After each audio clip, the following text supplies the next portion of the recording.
Good news for G-Shock owners who need chargers. Third-party chargers are available on Amazon. I'll leave a link below for this one, which I got for my G-Shock DWH 5600. As you can see, the battery's on low, and the proprietary charger that came with this watch broke. It does not work. So for a long time, we have been wondering what to do for a charger. What I've done in order to charge my DWH 5600 is use the charger for my Rangeman GPR H1000. But you can see that it's pretty big. It still works, but it's obviously not the best fit. I found this on Amazon. Finally, we have third-party chargers. Now, who made this one? Well, the maker of this particular charger, the company name is unpronounceable. Okay, it begins with a Q and has a B and an H in it. I do not know how to say the name of the company that made this, but I will leave a link in the comments. The advantage of this particular charger, which I saw, was that the cable is detachable. You can plug any USB-C into here, and I believe that this is the cable that came with it, which is USB-A to C. Now, like a lot of you, we followed the trend, I believe is a government-mandated trend towards USB-C for everything. And this is my DeWalt charger, by the way, in my DeWalt branded USB-C cables, which actually are charging the light I'm using. But, we can plug any cable into this charger, which is probably what's going to fail on the charger is the cable. These cables always fail. I've gotten some extra life out of these DeWalt USB-C because they're pretty beefy. In fact, I'll just leave a link below for this charger and these cables because these cables are pretty beefy. But, the cables, if they bend too much, the wires inside can break. And depending on the quality of the cable, you might get limited life out of the cable. So the advantage of this particular G-Shock third-party charger that I found is that you can replace the cable. If you want USB-C to USB-C, you can do that. If you are a stickler, you desperately want the USB-A still for whatever reason, you just need a USB-A to C in order to power this adapter, okay? Now, this is the charger that came from G-Shock with my Rangeman, the GPR H1000. Let me find it. The disembodied GPR H1000. Here it is. I had to take the band off because these lug screws are loose. But this is a pretty big, beefy watch. Now, I will look and see if there is a third-party charger for the Rangeman GPR H1000. So, these third-party chargers are finally available on Amazon. I had been using chargers. They're interchangeable in terms of the wires from, say, the GBDH 2000 to the DWH 5600, but they're different sizes, right? Like this is pretty big because it's for the Rangeman. It works on the GBDH 2000. It fits in there, but the actual clamp will be a little bit big, which isn't a big deal on the GBDH 2000. Now this will fit in. This proprietary connection will work on the DWH 5600, but the clamp, which clamps it together, is obviously not the right size, not the best fit, but it does work. So they work down in size. They don't always work up in size. For example, this new one that I bought is a third party, and it fits perfectly to the DWH 5600. It clamps right in there with no room to spare, okay? So if you get the DWH 5600 third-party charger, it won't, a little bit of persuasion, I guess you could get that onto the GBDH 2000, but you cannot get this onto the Rangeman GPR H1000, okay? So it's really interesting, this whole setup that G-Shock has decided to use, because with the introduction of the heart rate monitor and the in the GPS on some of these watches, it absolutely needs to have a charger. Okay, you can't sustain the charge of these watches by the sun alone. Now the solar charging on these 3 watches is solar assist, so it will give the battery a boost, but when it comes to the high energy consumption of the heart rate monitors, the solar charging will not keep up, okay? And then with these 2, which have GPS, this will absolutely just kill the battery really quickly, requiring a charge. Now, I've done a lot of videos about the battery life in these 3 solar assist watches, okay? In general, you can get about a week of high usage with heart rate monitor and GPS. The DWH5600 does not have a GPS, but if you use GPS for your running workouts, you're going to have to charge it about once a week. And, if you use the GPS sparingly and you only have the heart rate monitor on when needed, like during workouts, you can get about a month out of these 2. About a month. This is a rule of thumb, right? Now, if you only used these as a watch and, with notifications, so pretty low power consumption, I'd say you could get about a year, right? Several months in the case of the GBDH2000 and the DWH5600, about a year. And supposedly battery life is improved on the Rangeman GPR H1000, but still, you're talking eventually having to plug it in and charge it up. And so G-Shock went with these chargers, and this is the charger that came with the GBDH2000, and you can see that, it has this scooped out here on the front, so you can see the screen as it's charging. And why not just plug it in so you guys can see? This DeWalt charger, which I was just shilling for, has USB-C and has one USB-A here, in case you do have some older, soon-to-be obsolete USB-A charging cables, such as these from G-Shock. G-Shock released a USB-A charger as everybody's going to USB-C. But anyways, I think you guys may have seen on the screen where it says charging, and now you look at the bottom, you can see that the GBDH2000 is being charged. There's a lightning bolt, blinking lightning bolt over the power level indicator at the bottom of the screen, all right? And so, let me plug in this new one, all right? Now, I will just use the included charger, even though it has a USB-A on one side, just to make sure it works so you guys can see. And once again, the company that produced this particular one has an unpronounceable name that begins with a Q and has several consonants and I think one vowel. So if you have any guess as to how to say the name, of course, say it in the comments.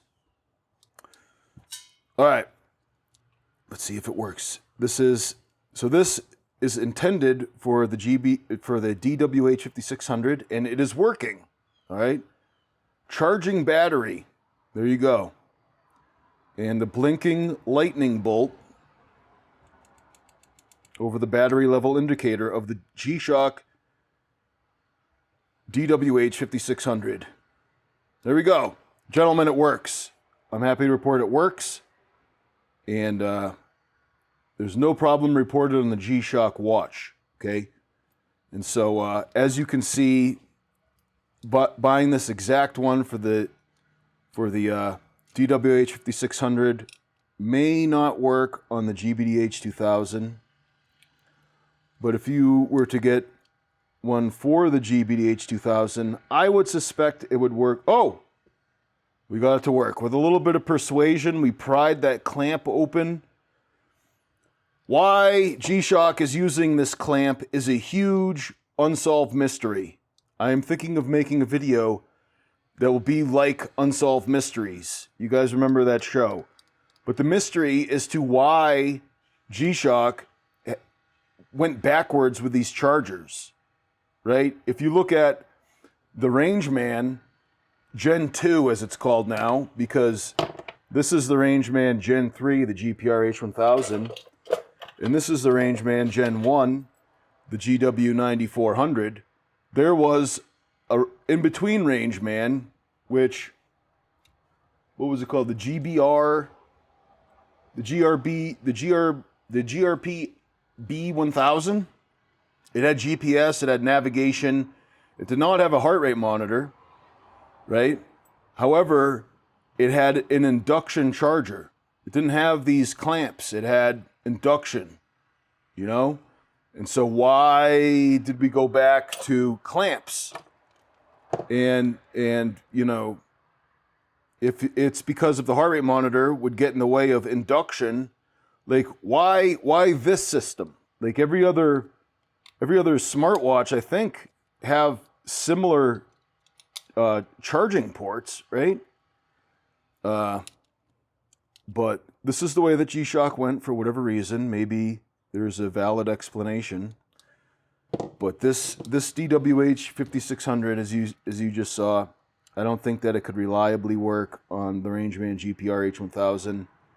It's just the GPR H1000, very large, okay, and I can't get those terminals to touch. Maybe if we whoop out the Dremel and cut back on this part of the clamp, maybe there'd be room. But out of the box, I have not gotten it to work, okay? And so this is good news for a lot of people that we finally have third-party chargers available on Amazon, because I have not seen them. I've been looking at AliExpress, I've been looking at Amazon, and the G-Shock website does not have any information about buying chargers on their own, okay? I should probably, you know what, I'll get in touch with G-Shock, Casio G-Shock themselves. I'll send them an email, see if they sell chargers. But now that we have third-party chargers available on Amazon, maybe it's not needed, you know, but you know, is this charger within the specs as required by G-Shock? I mean, you'd think that if you got an official G-Shock charger, you wouldn't have to worry about that at all. You think that they should be selling chargers on gshock.com. They don't. Okay, they have 3 watches which need charging. The DWH 5600, the GPR H1000, and the GBDH 2000, right? But I have not seen on the website chargers for sale individually.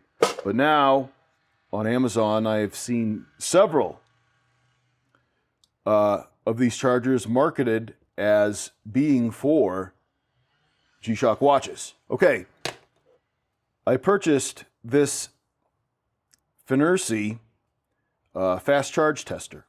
I saw it on Philip Health's channel. I do not know how to use it, all right? Didn't come with instructions, but it has this QR code, which I think is for instructions. Yes, it says to download the manuals. But I have not done that, okay? So I'm just going to plug this in and see if there's any information here that would help us to determine if these chargers, there's any sort of, like, if these chargers are within specs. So again, this is the one for the GBDH 2000. This is the charger. And let me find the DWH 5600 and put it on here. Okay. So again, this is the charger for the GBDH 2000. The factory charger that came with the DWH 5600 of mine broke. I'm assuming that the cable broke. What happened was that I gave this to my wife for her to test out, and she was charging it in the living room. And I have a big family, I have a bunch of kids. So really the living room is a dying room, because electronics go to die in the living room of a big family, all right?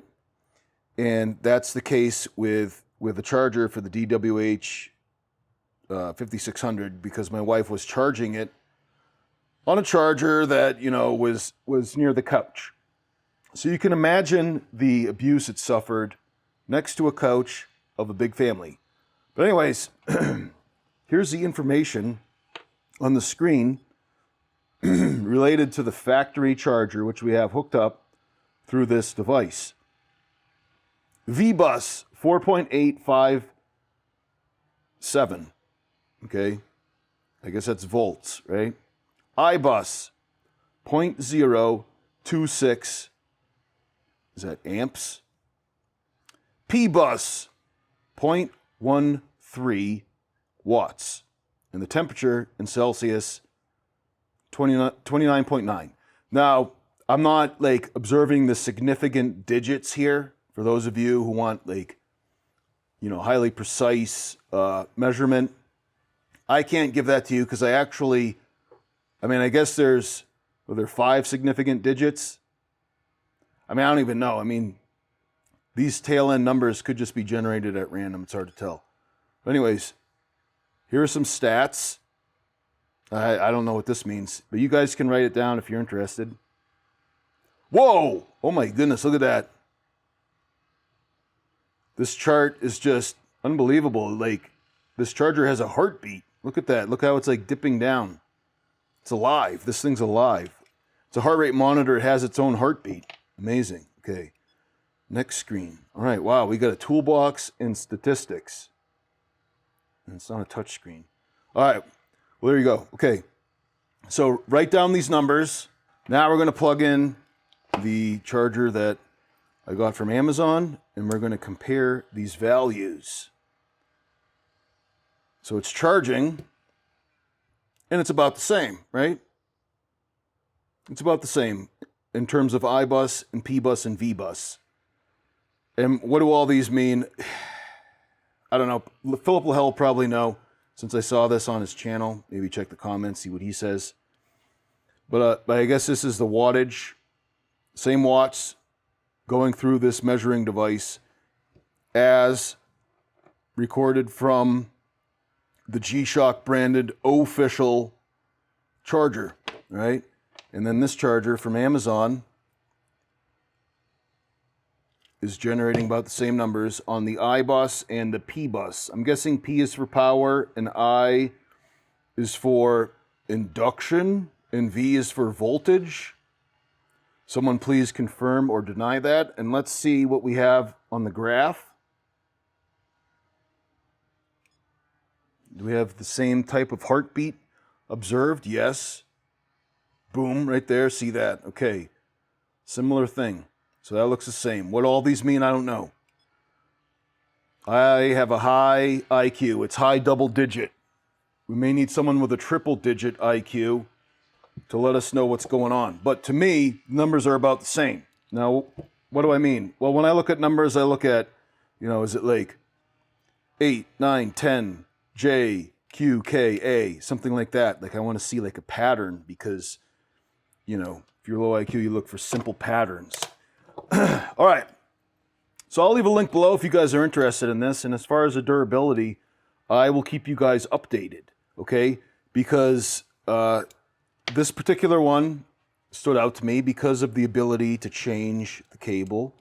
Because, as you know, cables break all the time. My cables break because, you know, I'll stick them in my phone, and then I'll hold my phone and rest it against my belly. So this is like going, because it's like propped up the phone against my belly while I'm playing online chess or watching YouTube.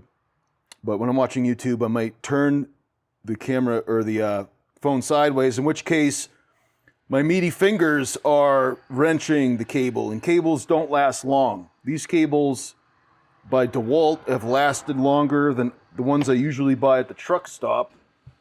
And watch my video when it comes to this this USB charger. I did have another device I previewed on my channel recently, and that is the Kaiweets. And Kaiweet himself chimed in the comments. I don't know if you guys saw, but if you look at my YouTube short, in which I unboxed this Kaiweets K EMF tester, Kaiweet chimed in. Kaiweet, the man himself. If you don't believe me, find the video, look in the comments, and see where Kaiweet wrote. Maybe respond to his comment. Let's see if this is putting off anything. I'm going to hold it near the sensor area, and we see that it's safe. It's all safe. right? Sensor area is right by the charger. Now that might be different with an induction charger, right? With an induction charger, we may have different numbers. Right now, this device is charging, and it's wait, what was that? It was like a sudden spike of something from the RF. It may have been from my wireless mic. All right, so that's the RF, but you can see the magnetism and the electrical field is listed on the bottom. It says 0, so pretty safe. What happens when we hold it by the DeWalt charger? We have a little bit of a RF field on some spots of this device. We got a little bit of an electric field building up, which makes sense because this is transforming AC to DC, so you'd get some. All right, so overall, I'm pretty happy with this so far. I'm happy that we finally have some third-party chargers, but I know that some of you are really angry. Some of you are angry that a G-Shock would need a charger at all. Many gentlemen chime in on the comments and say that that G-Shocks should not have chargers. And I understand that sentiment. They should be rugged and self-reliant watches, and that's why I like the Mudman, completely powered by the sun. This is, my favorite G-Shock watch, as I have explained before, the GW9500. No charger. The sun is its charger. Same thing as the Mudmaster, which I'm wearing right now. Right? This is the GWG B1000. And so this can hook up to your iPhone app, and it can be completely charged by the sun. And to see the power level, when you scroll through the modes, when you get back to the main time, all right, watch this subdial. It points at the charge, which is high, and then back to the red arrow, meaning it's on the main time, okay? Now, the Mudman GW9500 listed as high. If you look on the bottom of the screen, you see where it says H. The battery level's high. Well, guess what? I have not worn this in some time, and it's still at battery level high, which is amazing because I think that the battery system on the Mudman GW9500 is very good. The interesting thing about the Rangeman GW9400 is that, for whatever reason, the battery level's almost always on M for medium. And I don't think that this particular one I've ever got to high, even though it's been in the same sun as the Mudman GW9500. Now, I know that doesn't mean much. It's not like a numerical value for the battery level. It's just L, M, or H. But it's still a noteworthy observation. Now, on these watches that have to be charged up, you can see there's a battery level indicator. So what happens is that you have 5 segments to the battery, but you also have low. It will say low, or it will say high. So there's kind of like 7 spaces for the battery level indicator. Now, the GPR H1000 is so big that, you'd assume that it has like the biggest battery, and it does have a better battery than the other two.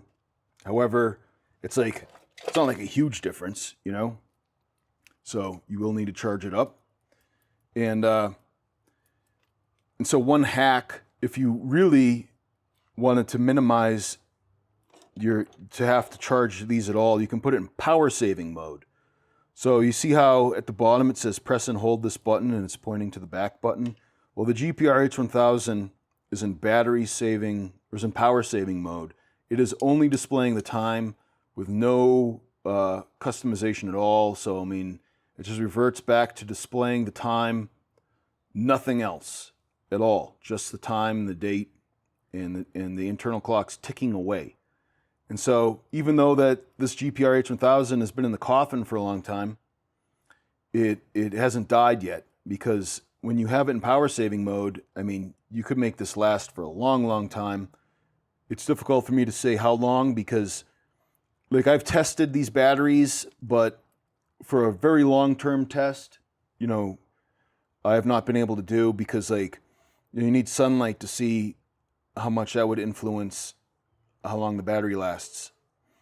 But, you know, it could last a long time. So if your battery charger for any of these watches is going down and you want to preserve its life while you're waiting for your third-party charger to show up, go into power saving mode. And it's similar on any of these watches.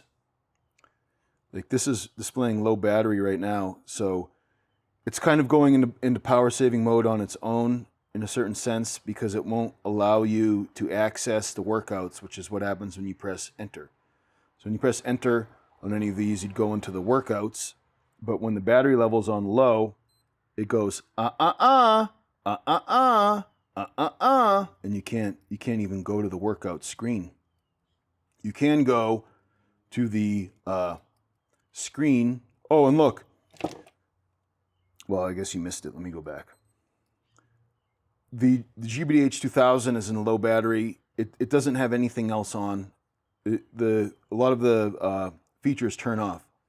So the interesting thing about the GBDH 2000 and the GPR H1000 is that it has an ABC sensor, right, which is altimeter, barometer, and compass. See where it says sensor? Now, if you have one battery, those sensors would be on, but if you go to low, those sensors turn off. And so what happens is that if you dip down to low, the sunlight can bring the watch back up to 1 bar. I've never seen it bring it back to 2 bars, but it brings it back to 1 bar, at which point the sensors turn back on, and then it brings the battery back down to low again, right?